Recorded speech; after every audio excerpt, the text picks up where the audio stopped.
Rahim. Assalamu alaikum, dear students. I welcome you all to the online NMDCAT session of Stars Academy, Johor Town. So let's get started. So students, आज हम बात कर रहे हैं benzene के हवाले से। लास्ट टाइम हम एल्केन्स, एल्कीन्स एंड एल्काइंस कर चुके हैं। आप जानते हैं कि केमिस्ट्री ऑफ हाइड्रोकार्बन्स, जिससे हम 6 क्वेश्चंस एक्सपेक्ट कर रहे हैं पीएमसी के टेस्ट में, उसमें बेंजीन के हवाले से भी काफ़ी ज़्यादा इन्फॉर्मेशन पूछी गई है। Particularly if I generally speak of that, तो यहाँ पर हमें बेंजीन की प्रॉपर्टीज पता होनी चाहिए। बेंजीन के डिफरेंट जो कॉन्सेप्ट्स हैं जो बेंजीन को एक्सप्लेन करते हैं, स्ट्रक्चर ऑफ बेंजीन को, और उनकी बेसिस पर जो बेंजीन की मॉडर्न रिप्रेजेंटेशन बन रही है, इन सब पर बात करनी है हमने। साथ साथ हमने देखना है कि रेजोनेंस एनर्जी, रेजोनेंस मेथड, वो कैसे बेंजीन की स्टेबिलिटी को एक्सप्लेन करता है। ये सब हिस्सा हमने आज के लिए रखा है, और इसके बाद हम अपने नेक्स्ट लेक्चर में, लेक्चर नंबर 9 के अंदर देखेंगे कि बेंजीन किस किस्म के रिएक्शंस देती है, सब्स्टिट्यूशन रिएक्शंस कौन कौन से हैं, एडिशन रिएक्शंस कौन कौन से हैं। साथ ये भी देखेंगे कि बेंजीन के अंदर अगर कोई सब्स्टिट्यूएंट लगाया जाए तो how does it act as an ortho and para directing group और as a meta directing group. तो ये सब बातें हम करेंगे, लेकिन कल के लेक्चर में, आज के लेक्चर में हम बात करेंगे स्ट्रक्चर, प्रॉपर्टीज और साथ साथ resonance method of benzene stability description. तो स्टार्ट करते हैं with the number 1 topic, first topic for today, और वो है कि what are the properties, what are the properties of benzene. General characteristics जो हैं वो क्या हैं बेंजीन की। तो बेंजीन में सबसे पहले आपने याद रखना है कि benzene is a liquid, benzene is a colourless liquid. The formula for benzene is C6H6। Benzene का फॉर्मूला है C6H6। Benzene has high percentage of carbon. Benzene में कार्बन की percentage in relation to hydrogen ज्यादा होती है। Benzene में hydrogen carbon की percentage alkanes, alkenes और एल्काइंस सबसे ज्यादा है, याद रख लें। और अगर हम बात करें परसेंटेज के हवाले से, तो परसेंटेज के हवाले से सबसे पहले आ जाती है बेंजीन। बेंजीन के बाद दूसरे नंबर पर सबसे ज्यादा परसेंटेज ऑफ कार्बन पाई जा सकती है एल्काइंस में, उसके बाद एल्कीन्स में, उसके बाद एल्केन्स में। तो एल्कीन्स में कार्बन की परसेंटेज रिलेटिवली काफी कम होती है। सबसे ज्यादा परसेंटेज है कार्बन की बेंजीन के अंदर, एंड दैट इज वाई, यही वजह है कि बेंजीन बर्न्स विद सूटी फ्लेम। बेंजीन सूटी फ्लेम से जलता है। सूटी फ्लेम का मतलब है कि उसके अंदर से धुआं जो उठेगा उसमें अनबर्न्ड कार्बन रह जाएगी। And why so? Because it has a high percentage of carbon. जब ऑक्सीजन इससे मिलती है तो oxygen is not able to combust all of the carbon atoms simultaneously. Benzene के अंदर जो ऑक्सीजन आ रही है वो तमाम के तमाम कार्बन एटम्स को जलाने में कामयाब नहीं हो पाती। सही है जनाब, कार्बन एटम सारे नहीं जल पाते, इस वजह से ये एक सूटी फ्लेम से जलती है। बेंजीन का framework as described by different theories, वो हेक्सागोनल प्लेनर होता है। हेक्सागोनल प्लेनर स्ट्रक्चर होता है बेंजीन का। याद रहे कि बेंजीन, इंपॉर्टेंट बात है, benzene gives addition reactions reluctantly। Benzene addition reactions मुश्किल से देती है। बेंजीन एडिशन रिएक्शंस मुश्किल से देती है। while it gives substitution substitution reactions readily.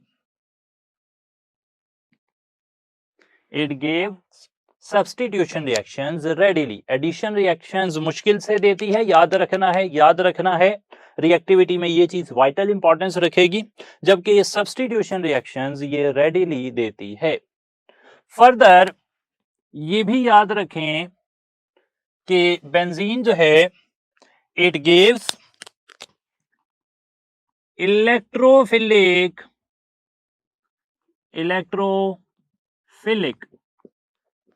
Substitution reactions. Benzene के सब्स्टिट्यूशन रिएक्शंस इलेक्ट्रोफिलिक होते हैं, यानी कि कोई इलेक्ट्रोफाइल आकर बेंजीन में ऐड हो जाएगा और उस तरह बेंजीन रिएक्ट कर जाएगी। इलेक्ट्रोफिलिक सब्स्टिट्यूशन रिएक्शंस बेंजीन की प्रॉपर्टी हैं। फर्दर अगर हम बात करें तो benzene has a delocalized pi electronic cloud. Benzene में एक डीलोकलाइज्ड पाई इलेक्ट्रॉनिक क्लाउड होता है। डीलोकलाइज्ड से मुराद ये है कि इसमें जो पाई इलेक्ट्रॉनिक क्लाउड है it is not still, rather it is continuously moving. Electrons pi electrons रुके हुए नहीं हैं, बल्कि वो मुसलसल घूम रहे हैं। ये डीलोकलाइज्ड का मतलब है। ये सारी बातें जो मैंने आपके सामने रखी ये हैं बेंजीन के स्ट्रक्चर या जनरल प्रॉपर्टीज से रिलेटेड। इसी से स्ट्रक्चर भी रिलेटेड है, हम इसे थोड़ा सा एलैबोरेट करेंगे और इस्तेमाल करेंगे केक्यूल्स फार्मूला को, एटॉमिक ऑर्बिटल ट्रीटमेंट को, तो हम स्ट्रक्चर पर मजीद डेप्थ से जो है वो एनालिसिस कर सकेंगे। एक और बात भी यहां पर जरूरी है और वो ये कि benzene as prescribed by the earlier scientists like Kekule, उसके मुताबिक बेंजीन इस तरह नजर आती है और हर कार्बन के साथ एक एक हाइड्रोजन लगी होती है, दो हाइड्रोजन नहीं लगते किसी भी कार्बन के साथ। ये सारी इंफॉर्मेशन आपसे शेयर करने के बाद मैं यहां एक क्वेश्चन मेंशन कर रहा हूं and the question is what is true about benzene. ये जो नीचे स्टेटमेंट्स दी गई हैं इनमें से बेंजीन के बारे में क्या स्टेटमेंट सही है? पहला ऑप्शन है it has high percentage of carbon. It has high percentage of carbon. Beta option है it has 6 carbon hydrogen bonds. It has 6 carbon hydrogen bonds. Charlie option है it is a colourless liquid. और delta option है all of these. तो क्या बात benzene के बारे में सही है? हमने जो प्रॉपर्टीज देखी उसके हिसाब से benzene is a liquid. Charlie option सही है। Benzene has high percentage of carbon, तो अल्फा ऑप्शन भी सही है। और इस स्ट्रक्चर के मुताबिक बेंजीन में 6 कार्बन हाइड्रोजन बॉन्ड्स हैं, यानी कि बीटा ऑप्शन भी सही है। तो इस तरह ये सब ही ऑप्शन सही हो गए। इसी तरीके से एक और सवाल भी यहां पूछा जा सकता है। सवाल ये है कि carbon double bond carbon, single bond hydrogen, यहां पर question mark. The question says what is the bond angle shown in the diagram? What is the bond angle shown in this diagram? Is it 60 degrees or it is 90 degree, or is it 120 degrees और it is 180 degrees? कितना है bond angle यहां पर? आप जानते हैं, ये बात याद रखनी है कि कार्बन इन बेंजीन, उसने एक तरफ डबल बॉन्ड एक तरफ सिंगल बॉन्ड बनाया है, यानी कि it has one double bond, और वन डबल बॉन्ड की वजह से इसकी हाइब्रिडाइजेशन sp2 होगी। sp2 hybrid orbitals are directed towards three corners of a triangular planar structure with the bond angle of 120 degrees. तमाम के तमाम बॉन्ड एंगल जो के पाए जाते हैं बेंजीन के अंदर, चाहे वो कार्बन कार्बन बॉन्ड हो विद इन चेन या कार्बन हाइड्रोजन बॉन्ड हो, वो सारे बॉन्ड एंगल एक जितने होते हैं और बॉन्ड एंगल होता है 120 डिग्रीज। ये बात भी आपने याद रखनी है। अब हम चल रहे हैं कंपेयर करने की तरफ कि modern representation of benzene, structure of benzene किस तरीके से डिवाइस किया गया है। आगे बढ़ते हुए अब हमने मुख्तलिफ थीरीज जो डिफरेंट पीरियड्स ऑफ टाइम में पेश की गई to explain the structure of benzene, उन सब का एक कंपैरिजन करना है और उससे हम एक नतीजे पर पहुंचेंगे कि कौन सा बेंजीन का स्ट्रक्चर ज्यादा इफेक्टिव है। तो we are going to compare Kekule's formula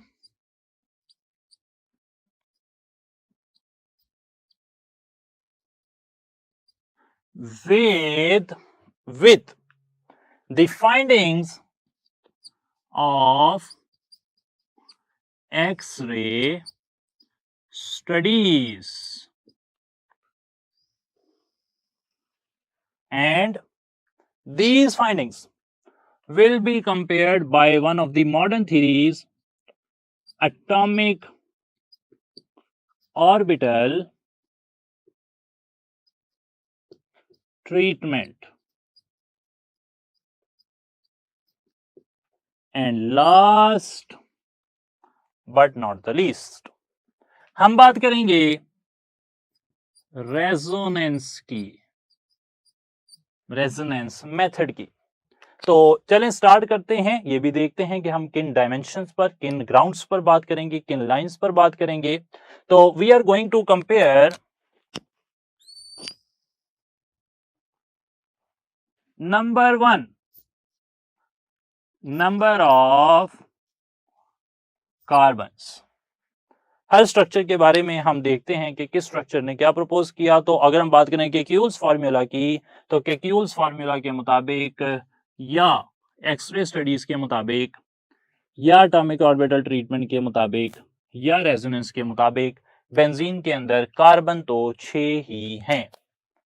number of hydrogens, number of hydrogens भी जैसा कि हमें मॉलिक्यूलर फार्मूला पता है तो वो 6 ही हैं।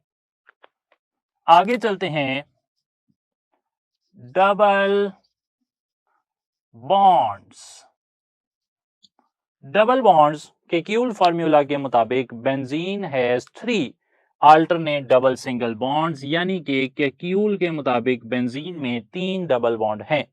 अलबत्ता हैरानकुन तौर पर एक्सरे स्टडीज में पता ये लगा था कि बेंजीन के तमाम कार्बन कार्बन बॉन्ड्स एक जितनी लेंथ के हैं, और जब एक जितनी लेंथ के हैं तो वो लेंथ ना डबल बॉन्ड से मैच करती है ना सिंगल बॉन्ड से मैच करती है। आप कहते हैं कि एक्सरे स्टडीज के मुताबिक जो कार्बन कार्बन डबल बॉन्ड्स हैं उनका कॉन्सेप्ट एक्चुअल बेंजीन में एग्जिस्ट नहीं करता, क्योंकि कार्बन कार्बन डबल बॉन्ड की एक खास लेंथ होती है और यहां पर जो बेंजीन है उसके अंदर एक्सरे स्टडीज के मुताबिक all the carbon carbon bond lengths are equal, तमाम बॉन्ड एक जितनी लंबाई के हैं, तो फिर डबल बॉन्ड का कॉन्सेप्ट नहीं आता।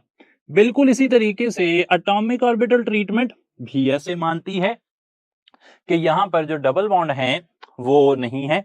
एटॉमिक ऑर्बिटल ट्रीटमेंट के मुताबिक भी बेंजीन में डबल बॉन्ड्स जो हैं वो नहीं होते, और जब डबल बॉन्ड नहीं होते, नील हैं उसमें डबल बॉन्ड, तो यहाँ पर भी यही माना जाएगा कि तमाम तमाम कार्बन कार्बन बॉन्ड वो एक जितनी लेंथ के हैं।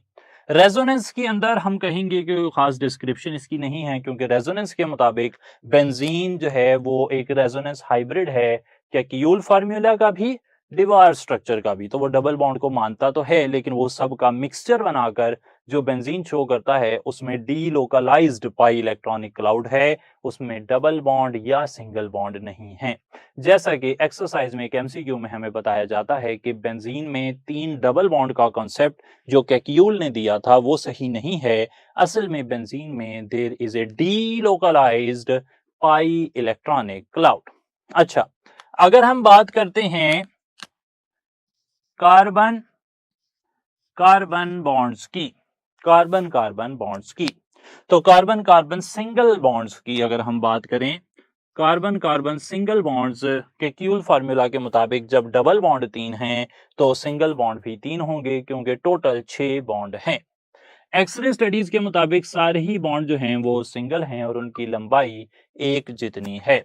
एटॉमिक ऑर्बिटल ट्रीटमेंट के मुताबिक भी सारे बॉन्ड एक जैसे हैं और उनकी लंबाई जो है वो एक जितनी है। रेजोनेंस के बारे में मैंने बता दिया कि रेजोनेंस जो है वो डबल सिंगल बॉन्ड का कॉन्सेप्ट नहीं देती, बल्कि वो रेजोनेंस हाइब्रिड या mixture of benzene Kekulé formula और डिवार फार्मूला वो मानती है बेंजीन को। इसके बाद आगे चलें तो भाई बात आ गई कार्बन हाइड्रोजन बॉन्ड की। कार्बन हाइड्रोजन बॉन्ड के क्यूल फार्मूला के मुताबिक भी, एक्सरे स्टडीज के मुताबिक भी, एटॉमिक ऑर्बिटल ट्रीटमेंट के मुताबिक भी और रेजोनेंस के मुताबिक भी बेंजीन में कितने कार्बन हाइड्रोजन बॉन्ड हैं जी? 6 कार्बन हाइड्रोजन बॉन्ड हैं। अगर बात की जाए कार्बन कार्बन बॉन्ड लेंथ की, कार्बन कार्बन बॉन्ड लेंथ की, तो कार्बन कार्बन बॉन्ड लेंथ के क्यूल फार्मूला में 2 पाई जाती हैं। 3 वो बॉन्ड हैं जो सिंगल हैं, 1.54 एंगस्ट्रॉम उनकी लेंथ होनी चाहिए, और 3 बॉन्ड वो हैं जो डबल बॉन्ड हैं, उनकी लेंथ 1.34 एंगस्ट्रॉम होनी चाहिए। लेकिन एक्सरे स्टडीज ने शो किया था कि बेंजीन में 6 बॉन्ड हैं और सब की लंबाई 1.397 एंगस्ट्रॉम है। यही बात यहां पर एटॉमिक ऑर्बिटल ट्रीटमेंट के लिए भी सही काउंट होगी, और यही बात सही काउंट होगी रेजोनेंस मेथड के हवाले से। तो ये तीनों थीरीज जो हैं कुछ कुछ एक जैसी बात करती हैं, जबकि जो कैक्यूल फार्मूला है, जो ओल्ड स्ट्रक्चर था बेंजीन का, स्टार्टिंग पीरियड में 1865 में जो बना था, उसकी बातें जो हैं वो वक्त गुजरने के साथ साथ हमें पता लगा है कि इतनी ज्यादा एफिशिएंट नहीं है। तो कार्बन कार्बन बॉन्ड लेंथ जो है वो आपने देख ली। यहाँ पर आगे चलते हैं, कुछ बात कर लेते हैं कि स्ट्रक्चर जो है वो कैसा है बेंजीन का। तो बेंजीन का स्ट्रक्चर, चाहे कैक्यूल फार्मूला हो या बाद में कोई और फार्मूला आया हो, सबके ही हिसाब से बेंजीन इज हेक्सागोनल प्लेनर।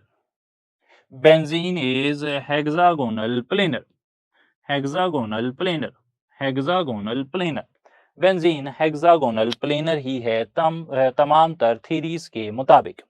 इसी तरीके से बेंजीन में अगर बात की जाए एडिशन रिएक्शंस की, एडिशन रिएक्शंस, तो Kekulé formula with 3 alternate double single bonds demands a high degree of unsaturation। इस तरह की बात आपको मिल सकती है किताब में। कैक्यूल फार्मूला में जो 3 डबल बॉन्ड थे उसकी वजह से जो बेंजीन है उसे एडिशन रिएक्शन देने चाहिए readily. Addition reaction 3 double bond, ethene में 1 डबल बॉन्ड है, वो भाग भाग के एडिशन रिएक्शन कर रहा है। बेंजीन में तो 3 डबल बॉन्ड है, उसे तो और ज्यादा जल्दी जो एडिशन रिएक्शन है वो देने चाहिए अगर कैक्यूल का फार्मूला सही है।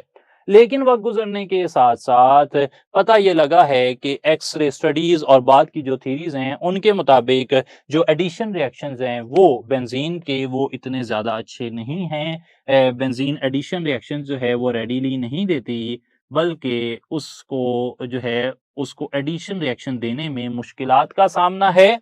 It gives addition reactions reluctantly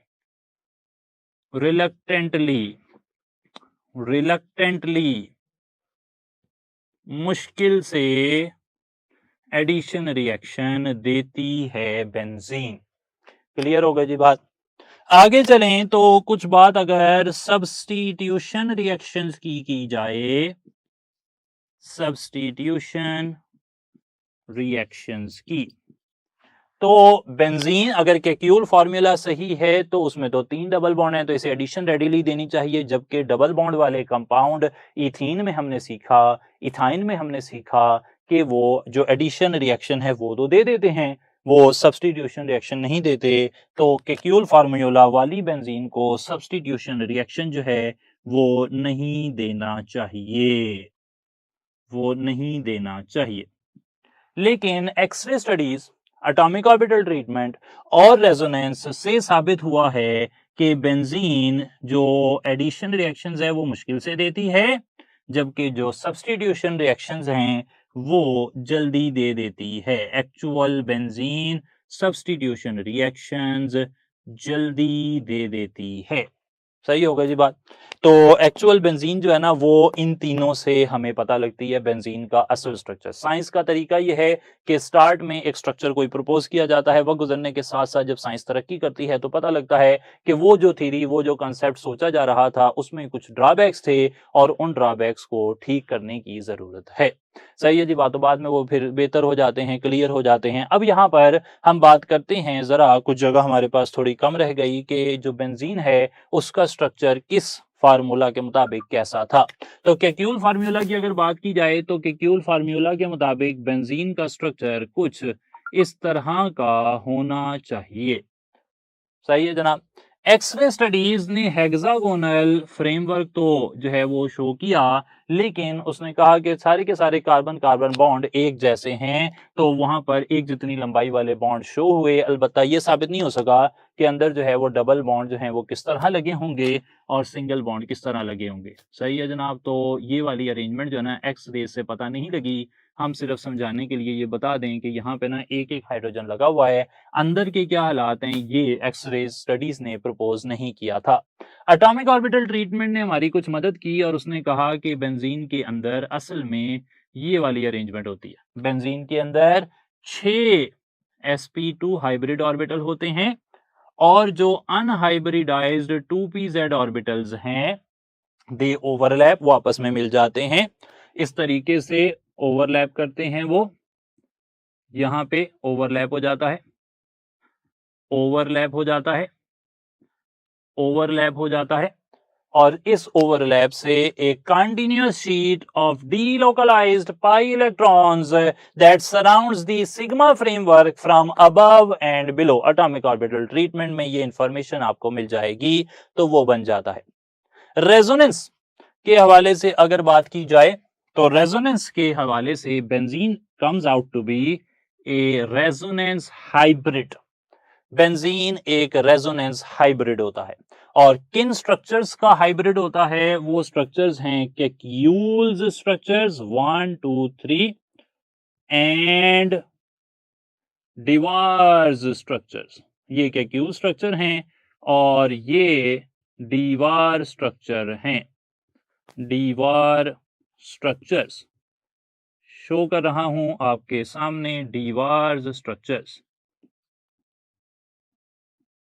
तो benzene is a resonance hybrid of 5 structures. 2 Kekule structure हैं, 3 डिवार स्ट्रक्चर हैं। रेजोनेंस स्ट्रक्चर्स के मुताबिक actual benzene is a resonance hybrid of all these structures. सही होगा जी बात। तो ये बात आपने याद रख लेनी है। अच्छा जनाब, तो सारा स्ट्रक्चर्स के हवाले से जो जो इन्फॉर्मेशन हमारे पास थी, मॉडर्न रिप्रेजेंटेशन के हवाले से जो जो इन्फॉर्मेशन हमारे पास थी, वो हमने आपके साथ शेयर की। अब हम आगे चल रहे हैं और कुछ सवालात आपसे पूछेंगे ताकि इस इन्फॉर्मेशन के हवाले से आपके माइंड में थोड़ी सी ब्रेनस्टॉर्मिंग हो और आप इन आइडियाज को अच्छे तरीके से पिक भी कर सकें, उन्हें अप्लाई भी कर सकें। तो the question, first question we are going to ask is the number of unhybridized 2pz orbitals in benzene। Benzene के अंदर अनहाइब्रिडाइज्ड 2pz ऑर्बिटल्स की तादाद कितनी है? 1, 6, 3 या फिर 4। तो बेंजीन का स्ट्रक्चर मैंने आपके साथ शेयर किया है, आप जनरली भी उसके बारे में जानते हैं कि बेंजीन में sp2 हाइब्रिडाइजेशन है, हर कार्बन ने sp2 हाइब्रिडाइजेशन की है और हर कार्बन के पास टोटल 3 p थे, उनमें से 2 ने यहां पर बॉन्डिंग कर ली, तो एक sp 2pz ऑर्बिटल हर कार्बन के पास बच जाएगा। 1, 2, 3, 4, 5, 6। हर कार्बन के पास एक अनहाइब्रिडाइज्ड 2pz ऑर्बिटल है, तो टोटल 6 कार्बन के पास 6 अनहाइब्रिडाइज्ड 2pz ऑर्बिटल्स होने चाहिए हैं। क्लियर हो गई जी बात? तो ये तो हो गया एक मामला। आगे चल पड़ते हैं, एक और सवाल देखते हैं यहां पर, और वो सवाल ये है कि विच concept best describes the correct structure of benzene। Benzene के बारे में हमने मुख्तलिफ थीरीज जो हैं वो देखी हैं, और वो थीरीज हमने कहा कि केक्यूल का भी स्ट्रक्चर था, एक्सरे स्टडीज ने भी कोई इंफॉर्मेशन दी है, atomic orbital treatment is saying something, resonance method is another method. तो कौन सा मेथड है जो बेंजीन के एक्चुअल स्ट्रक्चर को सही एक्सप्लेन कर रहा है या ज्यादा एक्यूरेट एक्सप्लेन कर रहा है? तो द ऑप्शंस आर केक्यूल्स फॉर्मूला और एटॉमिक ऑर्बिटल ट्रीटमेंट या फिर रेजोनेंस मेथड या फिर डिवार्स स्ट्रक्चर्स। तो कौन सा जो तरीका है बेंजीन के स्ट्रक्चर को एक्सप्लेन करने का विच इज मोर एक्यूरेट, जो ज्यादा सही इंफॉर्मेशन दे रहा है एक्चुअल बेंजीन के बारे में?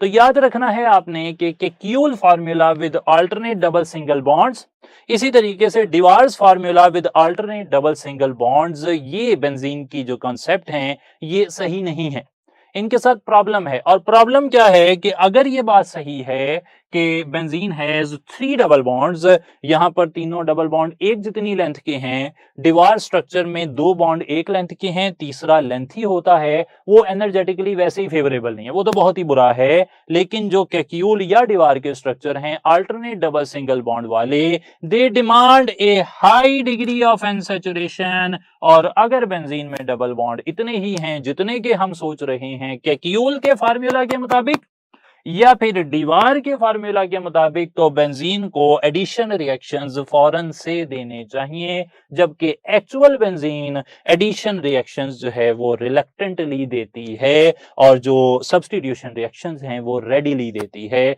तो ये दोनों सही नहीं हैं। तीसरा ऑप्शन हमने रख लिया है एटॉमिक ऑर्बिटल ट्रीटमेंट। अच्छी कोशिश की है एटॉमिक ऑर्बिटल ट्रीटमेंट में, जिसमें उसने डीलोकलाइज्ड पाई इलेक्ट्रॉनिक क्लाउड का कंसेप्ट जो है वो दिया है, लेकिन एक्चुअली जो रेजोनेंस है वो असल वो तरीका है जो कि हमें सबसे बेहतर एक्यूरेट इंफॉर्मेशन देता है, जिसमें वो बताता है कि डबल बॉन्ड्स और सिंगल बॉन्ड्स जो हैं वो रोटेट कर रहे हैं, मूव कर रहे हैं, और अल्टरनेट डबल सिंगल बॉन्ड्स की वजह से बेंजीन की प्रॉपर्टीज जो हैं वो ज्यादा बेहतर तौर पर एक्सप्लेन की जा सकती हैं।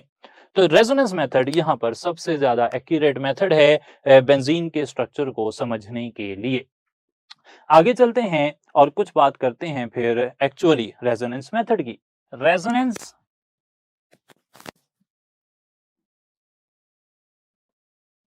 explains the extraordinary stability of benzene. So resonance is actually a concept that explains why benzene has an extraordinary stability. Resonance method resonance concept का इस्तेमाल करती है जिसके मुताबिक valence electrons of atoms in A molecule, valence electrons of atoms in A molecule, मिसाल के तौर पर यहां पर मैं बेंजीन जो है वो ड्रा कर रहा हूं और उसके एटम्स को, उसके कार्बन एटम्स को 1 2 3 4 5 6 नाम दे रहा हूं। इसके जो वैलेंस इलेक्ट्रॉन्स हैं उनकी अरेंजमेंट देख रहा हूं कि वो किस किस तरह हो सकती है। सिग्मा फ्रेमवर्क बन चुका है, हर कार्बन के पास एक एक इलेक्ट्रॉन है जिसे वो पाई बॉन्ड बनाने के लिए इस्तेमाल करना चाहता है, और अब आप देखते हैं कि वो किस किस तरह इस्तेमाल हो रहे हैं। पहली possibility of pairing of valence electrons of atoms in A molecule ये है कि पहला और दूसरा एटम आपस में पेयरिंग ऑफ इलेक्ट्रॉन्स कर लें, तीसरा और चौथा एटम, पांचवा और छठा एटम ऐसे कर लें। बिल्कुल इसी बुनियाद पर अब एक और बेंजीन बना दी मैंने, उसके एटम्स को भी 1 2 3 4 5 6 कह दिया। possibility of different pairing schemes of valence electrons of atoms in a molecule देखता हूं तो एक और पॉसिबिलिटी ये है कि 2 और 3 4 और 5 6 और 1 आपस में पेयर कर जाएं। इस तरह की पेयरिंग से जो स्ट्रक्चर बन रहे हैं इन स्ट्रक्चर्स को नाम दिया जाता है कैक्यूल्स स्ट्रक्चर्स, कैक्यूल्स स्ट्रक्चर्स। और एक्चुअल बेंजीन में they are major contributors. Actual benzene की प्रॉपर्टीज काफी हद तक कैक्यूल फॉर्मूला की बेस पर एक्सप्लेन की जा सकती हैं बट नॉट ऑलवेज। इसी तरीके से ये देखें दी possibility of pairing of electrons, valence electrons of atoms in a molecule ये भी हो सकती है कि 1 और 4 आपस में पेयरिंग कर लें, 1 और 4 आपस में पेयरिंग कर लें। 1 और 4 की पेयरिंग मुश्किल हो गई है शायद आज, तो 1 और 4 जो है वो आपस में पेयरिंग कर लें। 2 और 3 और 5 और 6 आपस में पेयरिंग कर लें। बिल्कुल इसी तरीके से एक और possibility of pairing of valence electrons of atoms in A molecule ये भी हो सकती है कि यहां पर 1 2 3 4 5 6 6 कार्बन एटम्स हैं। ये भी हो सकता है कि 2 और 5 आपस में पेयरिंग कर लें, 3 और 4 आपस में पेयरिंग कर लें, और 1 और 6 आपस में पेयरिंग कर लें। इसी तरीके से the possibility of different pairing schemes of valence electrons of atoms in this molecule of benzene वो ये भी हो सकती है कि 3 और 6 आपस में पेयर हो जाएं, 1 और 2 और 4 और 5 आपस में पेयर हो जाएं। ये तीनों स्ट्रक्चर्स ये स्ट्रक्चर डिवार ने पेश किए थे और इन्हें डिवार स्ट्रक्चर्स कहा जाता है। डिवार स्ट्रक्चर्स एक्चुअल जो बेंजीन है उसके स्ट्रक्चर से थोड़ा दूर का ताल्लुक है इनका, and they are minor contributors. ये माइनर कंट्रीब्यूटर्स हैं एक्चुअल बेंजीन की तरफ। Why so? Because they are not energetically favoured, यानी कि उनके अंदर जो बॉन्ड्स हैं 1 4 2 5 3 6 ये लॉन्गर बॉन्ड्स हैं, डबल बॉन्ड इतने लेंथी नहीं होते एक्चुअली, तो ये जो है ना माइनर कंट्रीब्यूटर्स हैं। एक बात याद रहे कि जो कार्बन कार्बन बॉन्ड होता है एल्केन्स के अंदर, उसकी लेंथ होती है 1.54 angstrom. Carbon carbon double bond होता है एल्कीन्स के अंदर, उसकी बॉन्ड लेंथ होती है 1.34 एंगस्ट्रॉम। और कार्बन कार्बन ट्रिपल बॉन्ड होता है एल्काइंस के अंदर, उसकी बॉन्ड लेंथ होती है 1.20 एंगस्ट्रॉम। जबकि बेंजीन की कार्बन कार्बन बॉन्ड लेंथ वो असल में सिंगल और डबल बॉन्ड के दरमियान में कुछ होता है, तो वो बॉन्ड लेंथ जिसे बेंजीन की कार्बन कार्बन बॉन्ड लेंथ कहते हैं, it is actually 1.397 angstrom. It is between that of alkene और एल्कीन। यहां से ये भी पता लगा कि बेंजीन में एक्चुअली प्योर सिंगल बॉन्ड भी नहीं है और प्योर डबल बॉन्ड भी नहीं है। रेजोनेंस स्ट्रक्चर्स बेंजीन के कितने बना लिए हमने? Benzene has 5 resonance structures. Higher the number of resonance structures, higher will be the stability of compound. क्योंकि बेंजीन के रेजोनेंस स्ट्रक्चर ज्यादा हैं, इसलिए बेंजीन ज्यादा स्टेबल होगी। स्टेबिलिटी को कंपेयर करने के लिए जो फॉर्मूला निकाला गया है वो ये है कि आप कंपेयर करेंगे हीट ऑफ हाइड्रोजिनेशन को। हीट ऑफ हाइड्रोजिनेशन जितनी कम आएगी, हीट ऑफ हाइड्रोजिनेशन किसी कंपाउंड की, किसी अनसैचुरेटेड कंपाउंड की जितनी हीट ऑफ हाइड्रोजिनेशन कम आएगी, उतनी ही उसकी स्टेबिलिटी ज्यादा होगी।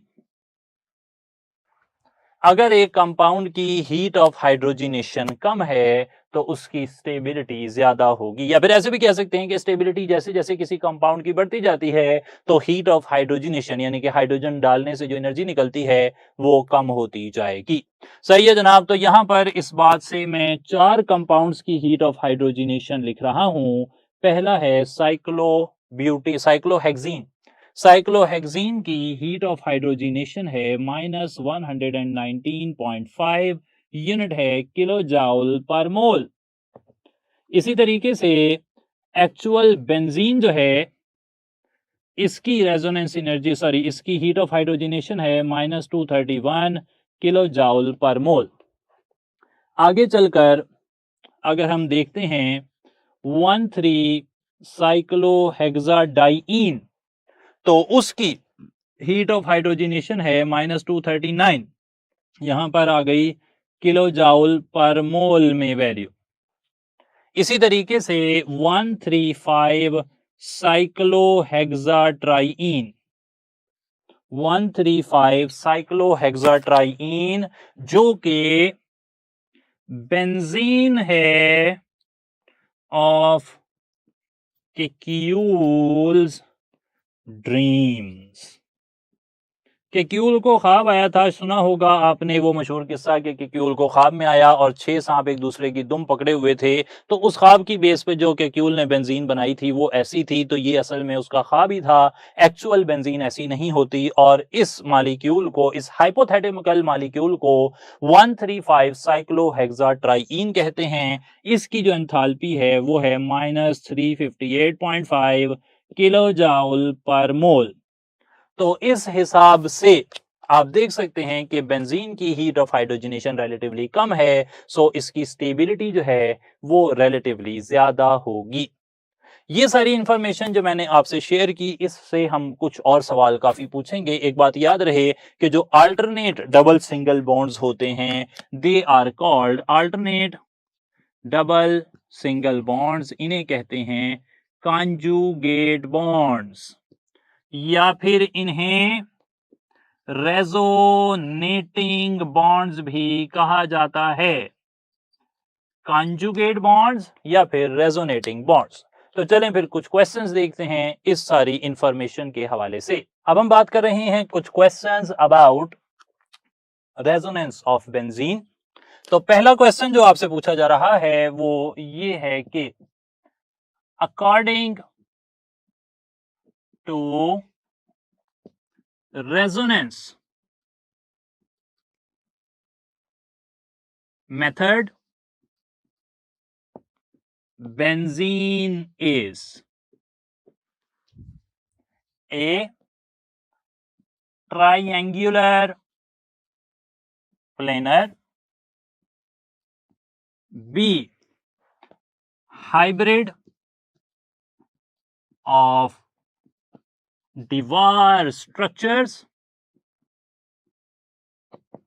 चार्ली ऑप्शन आ गया हाइब्रिड ऑफ Kekule's structures,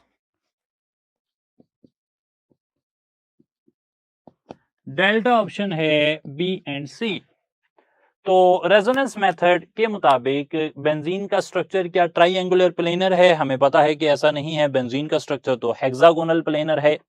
क्या बेंजीन हाइब्रिड ऑफ डिवार स्ट्रक्चर्स है? हाइब्रिड ऑफ डिवार स्ट्रक्चर्स तो है, लेकिन सिर्फ हाइब्रिड ऑफ डिवार स्ट्रक्चर्स नहीं है, बल्कि उसके साथ केक्यूल्स स्ट्रक्चर्स का भी हाइब्रिड है, यानी कि बीटा और चार्ली दोनों को मिलाकर जो 5 स्ट्रक्चर बनते हैं उनका हाइब्रिड है बेंजीन। तो फिर यहां पर हम कहेंगे कि benzene is a hybrid of Kekule and Dewar's structures. एक और सवाल देख लेते हैं। Number of resonating bonds in benzene are, benzene में रेजोनेटिंग बॉन्ड्स की तादाद कितनी है? 3 और 6 और 1 और 0। रेजोनेटिंग बॉन्ड्स, जैसा कि मैंने कहा अभी थोड़ी देर पहले कि these are alternate double single bonds. Alternate double single bond की जो अरेंजमेंट है उसे आप रेजोनेटिंग बॉन्ड या कॉन्जुगेट बॉन्ड कहते हैं। कॉन्जुगेट बॉन्ड होते हैं double bond, single bond, double bond, single bond, double bond, single bonds. तो जो अल्टरनेट डबल सिंगल बॉन्ड्स हैं उन्हें क्या कहते हैं? कॉन्जुगेटिंग बॉन्ड्स कहते हैं। देखें जरा, ये है benzene, double bond single bond, double bond single bond, double bond single bond. ये देखें जरा, मैं हाईलाइट कर रहा हूं डबल बॉन्ड और सिंगल बॉन्ड, ये है एक रेजोनेटिंग बॉन्ड। डबल बॉन्ड और सिंगल बॉन्ड, ये है एक रेजोनेटिंग बॉन्ड। डबल बॉन्ड और सिंगल बॉन्ड, ये है एक रेजोनेटिंग बॉन्ड। यानी कि double bond single bond, double bond single bond, double bond single bond. सही है जनाब? डबल बॉन्ड और सिंगल बॉन्ड मिलकर काउंट होगा एक रेजोनेटिंग बॉन्ड। डबल बॉन्ड और सिंगल बॉन्ड मिलकर काउंट होगा एक रेजोनेटिंग बॉन्ड। डबल बॉन्ड और सिंगल बॉन्ड मिलकर काउंट होगा एक रेजोनेटिंग बॉन्ड। तो कितने रेजोनेटिंग बॉन्ड हो गए बेंजीन में? कितने कॉन्जुगेट बॉन्ड्स हो गए बेंजीन में? 3 हो गए। बड़ा ही ट्रिकी सवाल है, तो प्रॉब्लम कर सकता था, इसलिए हमने आपसे यहां पर ही पूछकर यहीं पर डिस्कस कर लिया कि एक डबल और सिंगल बॉन्ड का जो पेयर है जो आगे कॉन्जुगेशन कर रहा हो उसे आप 1 काउंट करते हैं। रेजोनेटिंग बॉन्ड्स बेंजीन में 3 हो गए, डबल सिंगल बॉन्ड जो हैं ये तादाद में आ गए 3। ओके जनाब, आगे चलते हैं। Correct way to represent benzene is, ये देखें जरा, बेंजीन के कुछ स्ट्रक्चर बनाए जा रहे हैं, alpha, beta, Charlie and delta. इनमें से सबसे करेक्ट वे जो है टू रिप्रेजेंट बेंजीन वो क्या है? तो आप जानते हैं कि केक्यूल और डिवार, उनके स्ट्रक्चर्स एक्चुअल बेंजीन से सिमिलैरिटी तो रखते हैं, but they are not the actual benzene, and actual benzene is a resonance hybrid of Kekule and Dewar structures, तो फिर उसको इस तरीके से रिप्रेजेंट करना चाहिए है। एक और सवाल देखते हैं, identify the correct order of stability. हमारे पास मॉलिक्यूल्स हैं साइक्लोहेक्सीन, ब्यूटीन, 1,3 साइक्लोहेक्साडाइन और 135 साइक्लोहेक्साट्राइन जो केक्यूल के ख्वाब में आया था कि ये बेंजीन का स्ट्रक्चर है। Basically it is A hypothetical compound, और इस सवाल की मदद से हम कंपेयर कर रहे हैं इन चारों मॉलिक्यूल्स की स्टेबिलिटी को। ये इंफॉर्मेशन मैंने आपसे शेयर की थी कि जैसे जैसे हीट ऑफ हाइड्रोजनेशन कम होगी वैसे वैसे मॉलिक्यूल की स्टेबिलिटी बढ़ जाएगी। तो अगर मुझे इन चार मॉलिक्यूल्स की हीट ऑफ हाइड्रोजनेशन पता हो तो मुझे इनकी स्टेबिलिटी का भी अंदाजा हो जाएगा। अगर मैं बात करता हूं साइक्लोहेक्सीन की, तो उसकी heat of hydrogenation -119.5 kilo joule per mole है। अगर मैं बात करता हूं बेंजीन की फॉर एग्जांपल, तो बेंजीन के लिए ये वैल्यू -231 किलो जाउल पर मोल में है। अगर मैं बात करता हूं 1,3 साइक्लोहेक्साडाइन की, तो ये वैल्यू चली जाती है -239 किलो जाउल पर मोल पर। और अगर मैं बात करता हूं हाइपोथेटिकल कंपाउंड 135 साइक्लोहेक्साट्राइन की, तो ये वैल्यू चली जाती है -358.5 किलो जाउल पर मोल पर। जिसकी हीट ऑफ हाइड्रोजनेशन सबसे कम होगी वो सबसे ज्यादा स्टेबल होगा। तो सबसे कम हीट ऑफ हाइड्रोजनेशन है साइक्लोहेक्सीन की, दूसरे नंबर पर बेंजीन की, तीसरे नंबर पर 1,3 साइक्लोहेक्साडाइन की, और आखिर में 135 साइक्लोहेक्साट्राइन। इसी मुनासबत से मैं यहां पर अल्फा ऑप्शन टिक कर देता हूं। साइक्लोहेक्सीन सबसे ज्यादा स्टेबल है, क्यों? क्योंकि इसके हीट ऑफ हाइड्रोजनेशन सबसे कम है। बेंजीन दूसरे नंबर पर, 1,3 साइक्लोहेक्साडाइन तीसरे नंबर पर, और हाइपोथेटिकल कंपाउंड 135 साइक्लोहेक्साट्राइन वो सबसे लीस्ट स्टेबल है इन चार मॉलिक्यूल्स में। आप में से काफी सारे लोग जो हमारे स्टूडेंट्स हैं वो ये बात से एग्री कर रहे होंगे, लेकिन कुछ लोग ऐसे हैं जो यहां पर और परेशानी का शिकार हैं। देखें, आपकी बात सही है, आपकी बात जो आप सोच रहे हैं वो समझ आ रही है मुझे कि आपका ख्याल किस तरफ जा रहा है। आप सोच रहे हैं मैथमेटिकली, आप कह रहे हैं कि मेरी इंफॉर्मेशन के मुताबिक जितनी हीट ऑफ हाइड्रोजनेशन कम होगी उतनी स्टेबिलिटी ज्यादा होगी। तो मैथ के मुताबिक तो नेगेटिव वैल्यू जितनी बड़ी होती है असल में वो उतनी छोटी होती है। तो -358 छोटा है और -239 बड़ा है। सही है जी, आप ये सोच रहे हैं, इस एंगल से सोच रहे हैं, और इसीलिए ये सवाल जो है ये यहां पर डाला गया है ताकि ना सिर्फ इस कॉन्सेप्ट को हम अंडरस्टैंड करें बल्कि ये बात भी समझ लें कि ये जो नेगेटिव साइन है ये नेगेटिव साइन फार्मूले का नेगेटिव है and it is a symbol of exothermic reaction. ये जनाब नेगेटिव यहां पे वैल्यू नेगेटिव में नहीं है। जो रिएक्शंस एक्सोथर्मिक होते हैं उनके साथ आप यहां माइनस लिख देते हैं जिससे पता लगता है कि वो एक्सोथर्मिक रिएक्शन है।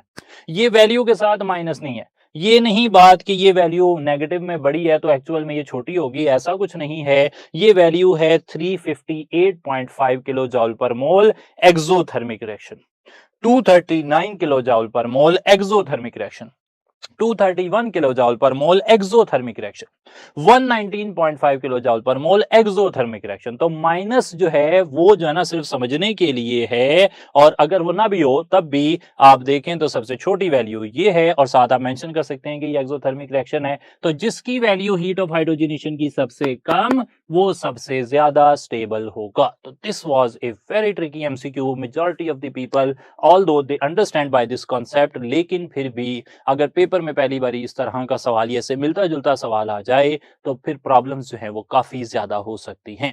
एक बात मैं और यहां बताता चलूं कि जो वैल्यू है difference difference difference of the amount of energy actually released by the hydrogenation of benzene and the amount of energy calculated on the basis of Kekio's formula.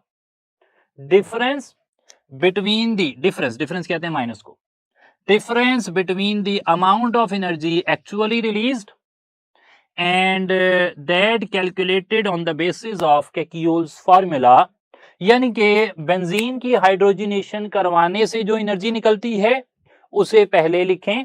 Benzene की हाइड्रोजनेशन करवाने से जो एनर्जी निकलती है उसे पहले लिखें और केक्यूल फार्मूला के मुताबिक जो एनर्जी निकलनी चाहिए उसे बाद में लिखें। इन दोनों को माइनस कर दें तो ये वैल्यू आ जाएगी प्लस 150.5 किलो जाउल पर मोल। और मैं आपको ये बात जनाब बहुत ज्यादा जिम्मेदारी से कह रहा हूं कि ये वैल्यू भी as an MCQ past paper में पूछी जा चुकी है। तो वैल्यू है plus 150.5 kilo joule per mole and this is known as resonance energy. इसे कहते हैं रेजोनेंस एनर्जी।